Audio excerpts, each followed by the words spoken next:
بسم اللہ الرحمن الرحیم۔ السلام علیکم احباب، حضرت عمر کے دور خلافت میں مدینہ منورہ میں ایک گانا گانے والا رہتا تھا جو گانے گایا کرتا تھا۔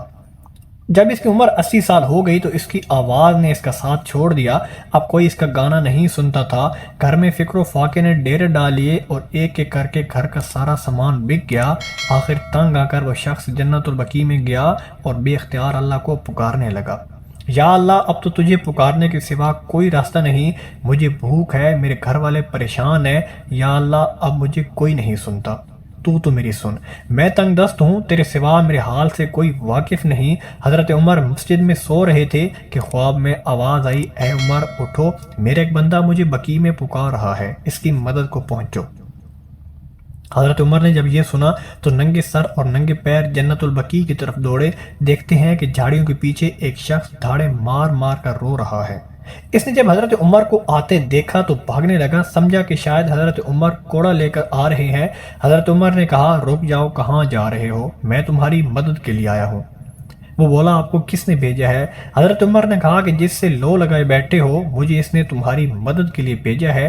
یہ سننا تھا کہ وہ شخص گھٹنوں کے بل گرا اور دھاڑے مار مار کر رونے لگا اور کہنے لگا، یا اللہ، ساری زندگی تیری نافرمانی کی، تجھے بھلائے رکھا، یاد بھی کیا تو روٹی کے لیے، اور تو نے اس پر بھی لبیک کہا اور میری مدد کے لیے اپنے اتنے عظیم بندے کو بھیجا۔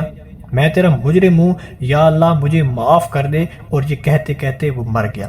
حضرت عمر رضی اللہ تعالیٰ عنہ نے اس کی نماز جنازہ پڑھائی اور اس کے گھر والوں کے لیے بیت المال سے وظیفہ مقرر فرمایا۔ احباب، بے شک اللہ بڑا غفور الرحیم ہے۔ احباب، اسی طرح ایک اور واقعہ ہے کہ حضرت خالد بن ولید کے انتقال کی خبر جب مدینہ منورہ پہنچی تو ہر گھر میں کہرام مچ گیا، اور جب حضرت خالد بن ولید کو قبر میں اتارا جا رہا تھا تو لوگوں نے یہ دیکھا کہ آپ کا گھوڑا اشجر، جس پر بیٹھ کر آپ نے تمام جنگیں لڑیں، وہ بھی آنسو بہا رہا تھا۔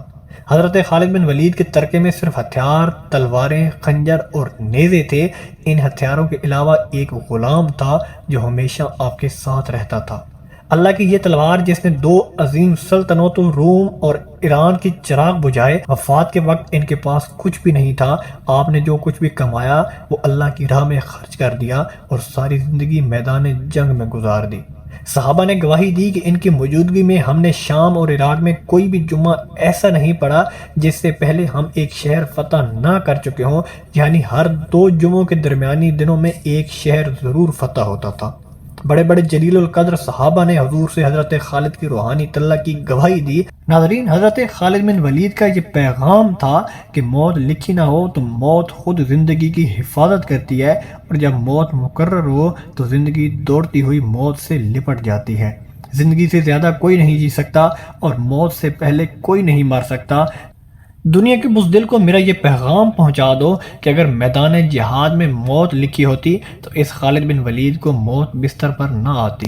احباب، میں امید کرتا ہوں آج کی ویڈیو آپ کو اچھی لگی ہوگی۔ اگر ویڈیو پسند آیا تو پلیز میری ویڈیو کو لائک اور میرے چینل کو لازمی سبسکرائب کر دینا، اور بیل آئیکن کے بٹن پر کلک کر کے آل پر کلک کر دینا تاکہ ہر آنے والی نئی ویڈیو کو نوٹیفیکیشن آپ تک پہنچ سکے۔ ملتے ہیں انشاءاللہ نیکسٹ ویڈیو میں، تب تک محمد اسلام کو دیجیے اجازت۔ اللہ حافظ۔